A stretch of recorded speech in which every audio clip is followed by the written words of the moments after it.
Hello and welcome back to the ACSC Podcast. Sorry for the lack of episodes. It's been one of them sort of times. Everything just went wrong. The computer went bust. Work's been busy, but we're back for this week. No guests, but there is plans. Obviously, I think we were meant to be having, I want to say Caversham Town. We're meant to be coming on, and North Lee are in the works as well. So we are planning on getting some guests back, but you're stuck with us two ugly mugs for this week again. Unlucky. And as usual, I'll let Wazza introduce himself for the week. Right, good evening, guys. How are we? As normal. We're going to go on a bit of the perfect weekend for me of the Arsenal-Liverpool game. Yeah. It's an interesting one. I think I was just saying to you before I was speaking to obviously another co-host, Adil, who's not been on this season yet, but he was saying as a Liverpool fan, you guys were there for the taking, I think, this game for us. It was a real 6-pointer for either side, and we just didn't look interested at all.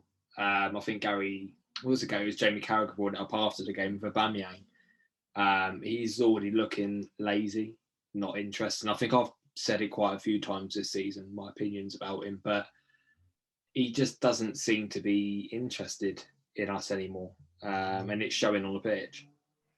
Do you think that's, well, personally, I'd always play him as the front runner. Is it because he's been put out on the wing each time? I think it's probably a combination of things like that. I think he signed obviously this bumper contract in the summer. He wasn't going to sign it without investment, etc. I think we are investing. It's going to be a process over time, but like you said there, it's probably a lack of combination things going on behind the scenes. I know he did have some personal issues as well a few weeks ago. I think obviously his mum was quite sick and stuff, which is always going to have an effect on the player. And part of me still thinks he can be better for us still. There's no denying the last 2-3 seasons he's absolutely carried us through the crap, but I don't want to give up on him just yet. I think it is one of those things, isn't it? And you can see, well, you know yourself, obviously, what Liverpool have been going through this season. Obviously, with their situation with his mum and that, it's just that kind of thing. It's where it's so high profile the game is, and obviously the amount of money what goes into it. For someone having a few, probably maybe a couple of months, maybe a bit less than that, having a bit of off time of on the field as such of not playing great, it goes massive. Yeah. For when you look at from a supporter's view of it. Exactly that. And I think that was always going to be the conversation. It's like I was saying, you instantly mentioned Mesut Ozil again, because it's always seems to be the case at us at the club is every 2 minutes, something seems to be happening. And it all sort of evolves into what we were discussing on a previous episode with social media and how much damage it can actually have. His poor performances probably haven't been the best, but it's a whole situation very similar to the Timo Werner thing this year. One year, and what you've done for the last 3 or 4 seasons forgets about so quickly. It's that kind of thing of like, even when Fernando Torres went to Chelsea, when he was absolutely flying at Liverpool, and obviously I reckon his career at Chelsea's been a bit more up there. There's obviously the vital goals he scored is it the Champions League he scored? Against, I want to say Barcelona, I think it was. Yeah, and then obviously won against us in, I don't know if that was the Premier League or not. Yeah. Yeah, no, I completely agree in that side of stuff. But like you said, yeah, it was probably a perfect weekend for you. Obviously, Arsenal, I think it's 3-0, wasn't it, in the end? Yeah, well, it's the thing for us, obviously, for Liverpool. They had to get a result out of it, and like you thought yourself at the weekend, you had to get it for Arsenal as well. Yeah. And for them to not kind of put any effort into it, it's a bit shocking, really, especially for a magnitude of game like that. I completely agree, and I think Arteta did come out and say it at the end of the interview: is we didn't turn up and it wasn't good enough, and things have got to change. I think this season it's a write-off now. I think the only thing we've got left is the only way of Champions League, I think even potentially European football at all, is winning the Europa League. Yeah. I can't see us doing. Have you got Slavia Prague? Slavia Prague, obviously, we're on the Thursday tonight, so that will be sort of first leg tomorrow. But I don't know. It's one of them. I think the massive loss for us is the news coming out is obviously Kieran Tierney is now ruled out for 6 weeks with a knee injury after that game. And the year he's had for us, he's going to be a massive loss. Yeah. Who would replace him? Saka? So this is the thing. There's a lot of debate. Obviously, Cedric has been filling in at times as a left back Yeah. at the right. But like you've mentioned there, I would be more inclined to play Saka, which he did last year there, because we've got a lot better attacking options. We can replace. Just have him as a left wing back. Yeah. And he done that last year. So I don't see that being too much of an issue. And obviously, like you said about obviously having a shocking weekend, when it comes to the transfer, who would you get rid of? Out of the team, who would you get like Deadwood? Can I say the whole lot of them? What, even Odegaard? It's a hard one. The team's going through this transitional phase. I think Leno, is more than good enough still. Bellerin, I think, is going to be going. A lot of talk of him going to PSG in the summer. It just because I haven't quite worked out. I think centre-half wise, I think Gabriel's got a lot of potential to become better. Partnered with, I don't know, maybe a centre-back in the long run. They need to get rid of a Sideshow Bob.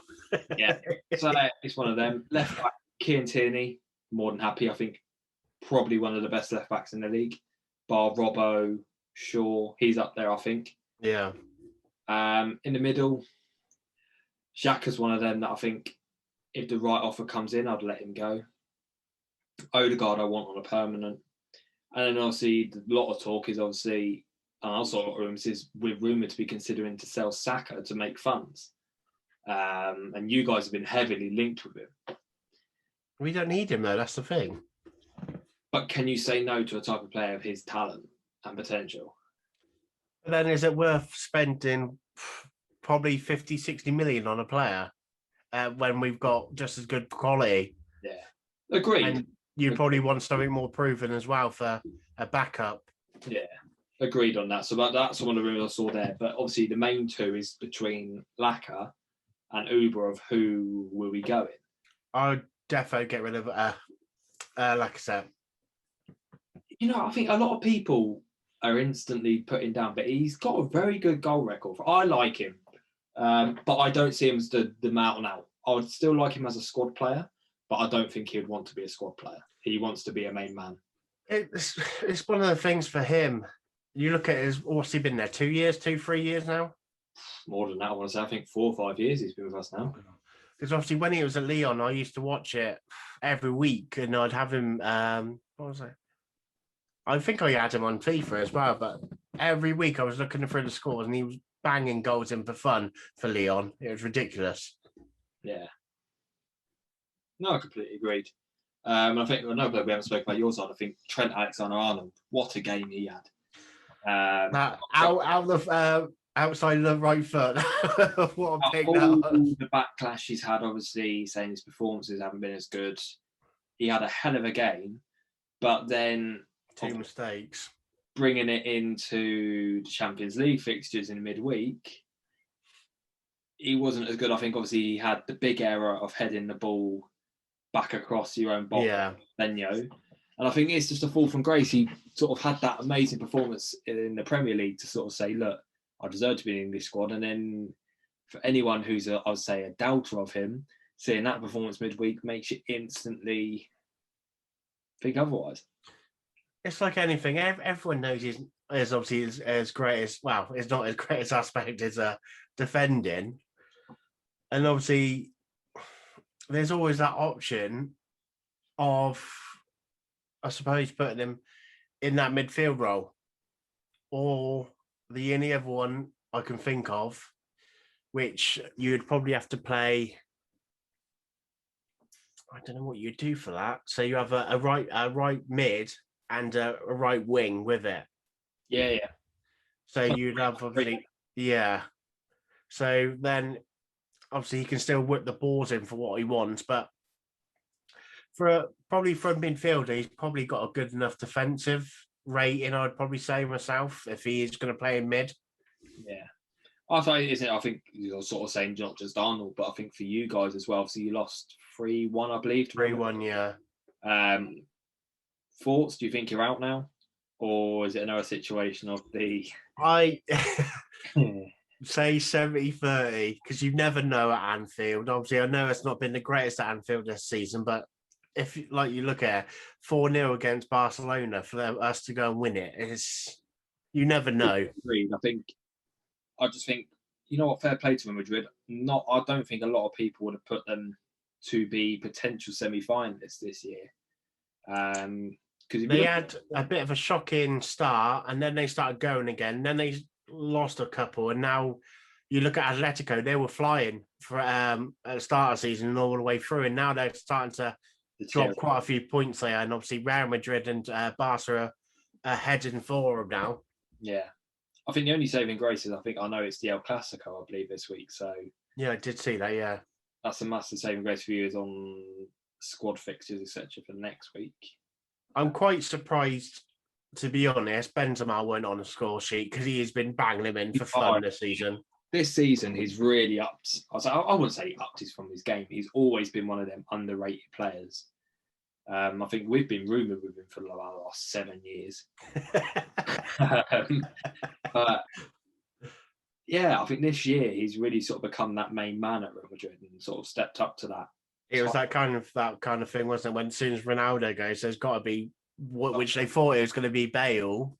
Yeah, to step up. It seems to be him at the moment.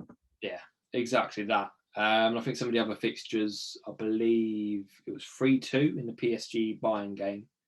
Yeah. Very good game all round. You see Mbappe's goals? Yeah. First one, yeah, obviously it's a massive deflection, but that second one, for him to be was it Neuer in goal? Yeah.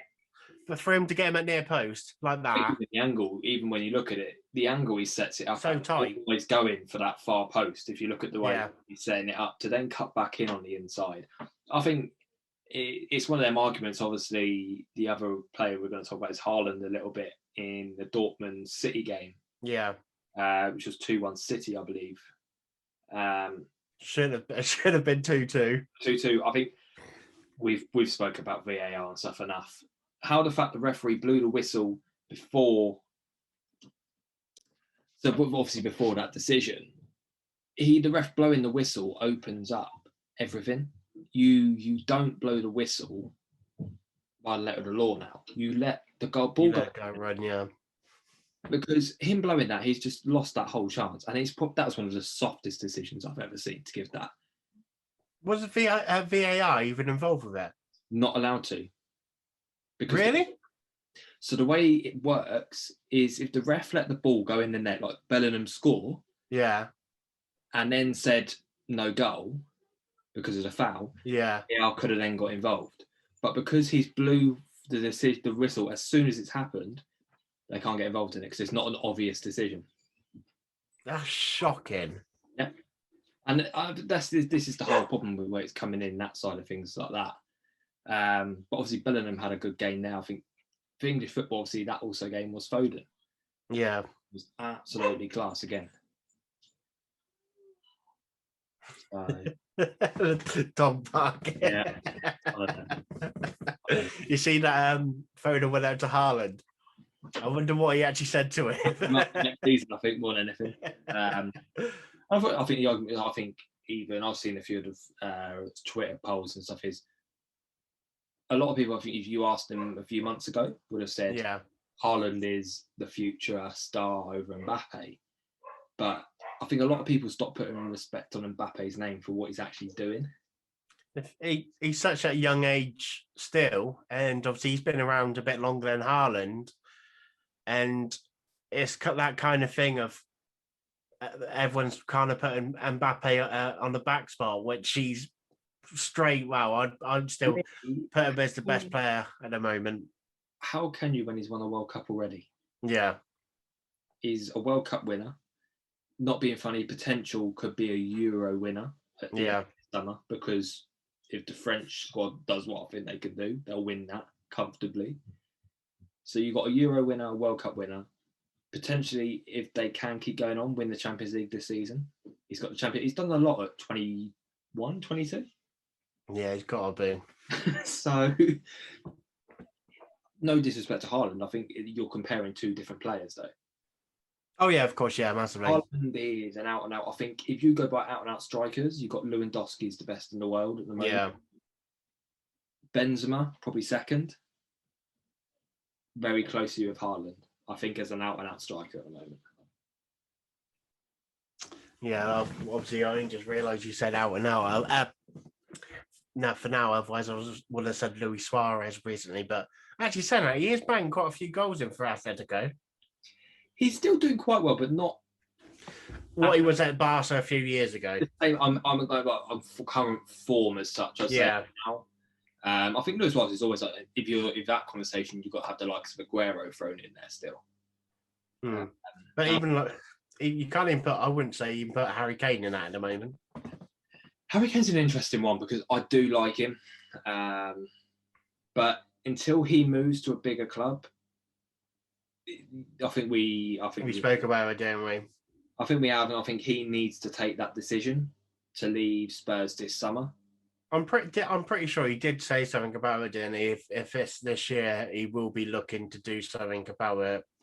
And I think obviously with Aguero announcing his departure from City, I think this opens up a lot of doors for players the likes of Kane, Haaland. But then who would you pick out of those two? If I'm going on City wanting titles and experience, Kane's your best option because I don't think there's many more proven in the Premier League. Okay, he's not even old either, is he? 27, I think. He's a little bit younger. Old. He's still got 5 years since at the top. If he moves to City, he's probably one of the only players I can see breaking Shearer's record soon. Yeah. Because he must be on 100 and something by now.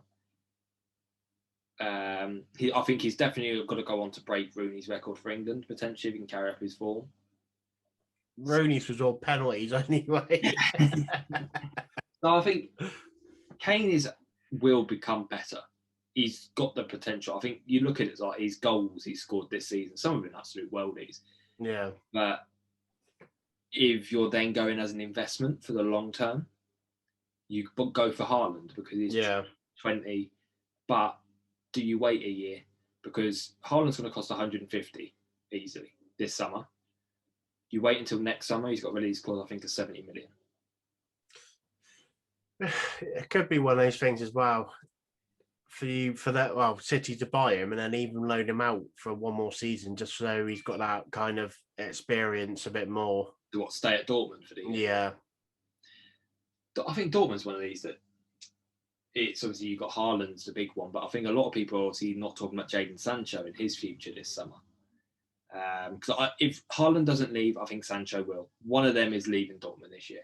It's got to be, isn't it?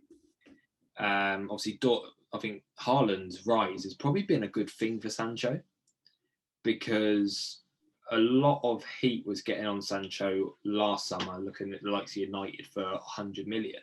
Yeah. He then had that little bit of a dip where he's now back, and I think he's absolutely firing since January. I looked at it, come up on Facebook the other day, did a counter of his goals and assists. I think he's got like 10 assists and 7 goals. Yeah. I think he's absolutely flying again. I think he just had a bit of a dip, but everyone is still talking about Haaland, which has probably taken a bit of pressure off Sancho's back to be his star. But I think that's sort of that side of things. I don't know if you saw, I was going to bring up obviously about the Gary Neville and Jamie Carragher England talk, which was rather interesting. No, I haven't seen it, but with those two, you never know what's going to happen. I think some of the squad picks, obviously, I think I'll have to try and find them probably, but there was some very bizarre options in there. And obviously there was the opinions. I think the main part was talking about the free back.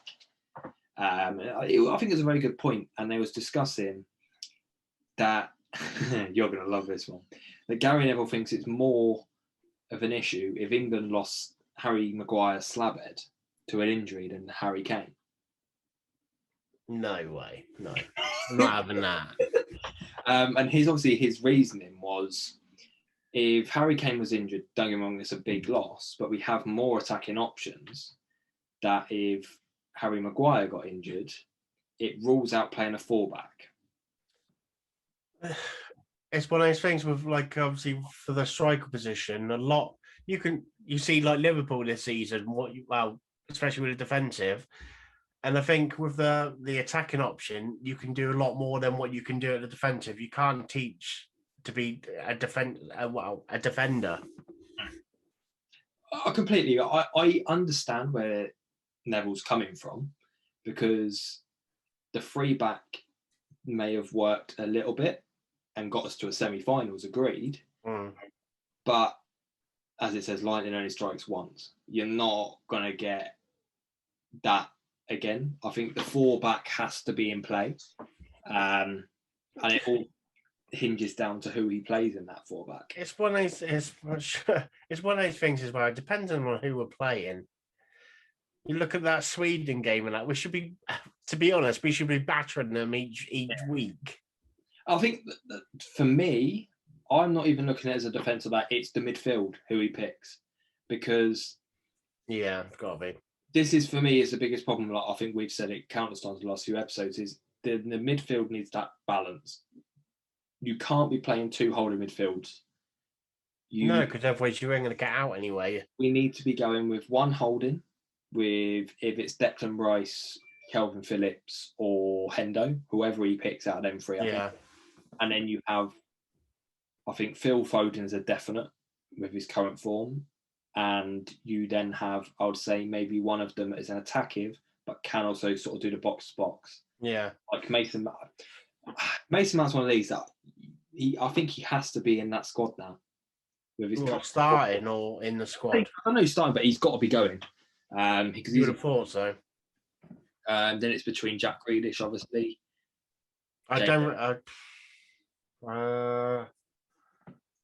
That's hard to say, because I'd probably say Maddison or Grealish. And the one other thing I was going to bring out of that conversation was, I believe both of them left Jadon Sancho out of their squads.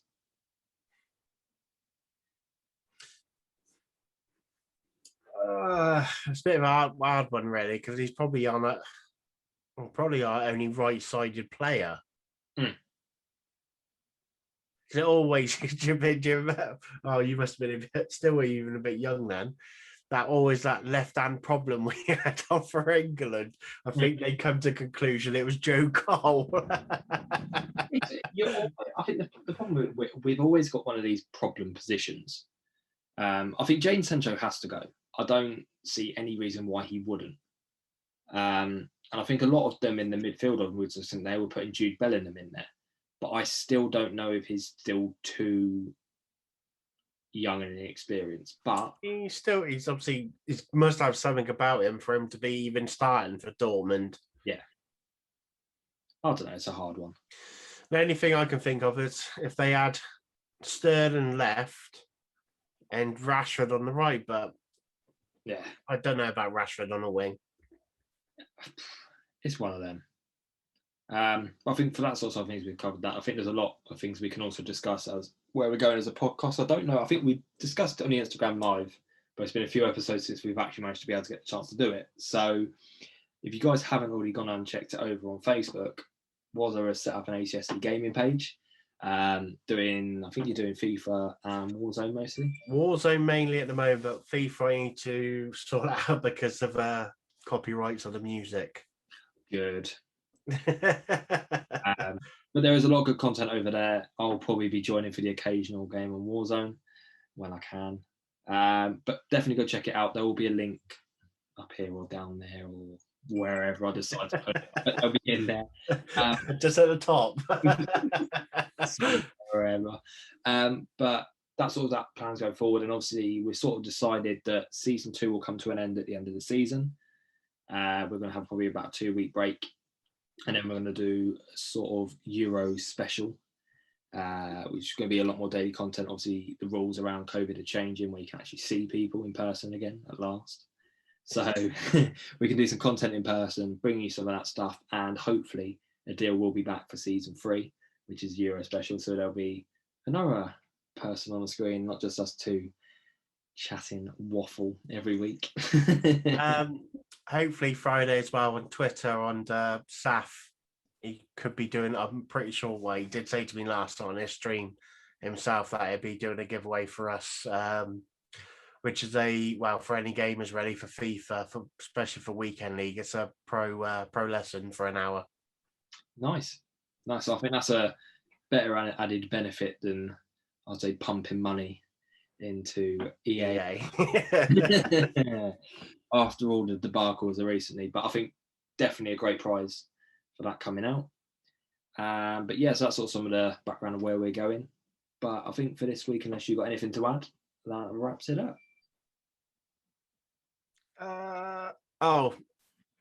We will we'll be having better haircuts in the next few weeks.